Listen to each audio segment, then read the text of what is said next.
Today, we will delve into the intersection of credits, corporate responsibility, and algae innovation in our keynote session.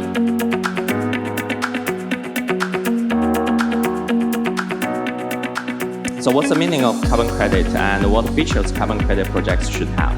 The carbon credit buyers or end users can actually pay the money directly to the carbon credit project developers and to compensate their efforts on climate-friendly projects. Carbon credit is actually a piece of paper, put it this way, to prove that the emission actually happens in point in time 2-3 years back, right? So that we can actually use this as a proof of emission reduction that already happened. So carbon credit is a form of offset paper, so you can actually buy carbon credit, warehouse it, keep it either for resale or either for own use purposes.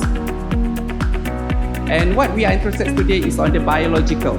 How do we utilize the carbon dioxide that we capturing and then using it in a biological way, which is by having the microalgae. It creates a very positive carbon balance, meaning that your microalgae absorb the carbon dioxide, and then once they produce the biomass, then the biomass is converted into the biofuel. To meet the rising ESG expectations, is driving Malaysia company to seriously consider carbon credit projects and look into this carbon credit market. The question is not whether we need to act, it's how quickly we can adapt and prepare for this.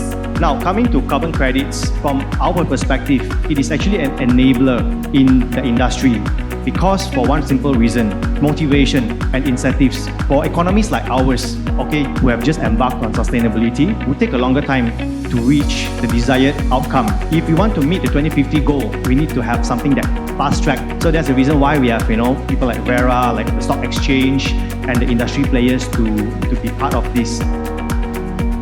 What we have observed in this region is that there's a trend where the voluntary market merged with the compliance market. Singapore actually allowed the use of carbon credit for those who are obliged under their carbon tax. They can use up to 5% to offset their taxable emissions. Companies that purchase carbon credits actually decarbonize twice as fast compared to companies who don't actually purchase carbon credits. So they stop short of the solar energy efficiency and all that, and then the residual emissions, they just wait for technology to advance, which will take several years. If any of you found some carbon developer, project developer coming to you and say, I can build this project for you, you can get the ROI within 6 months.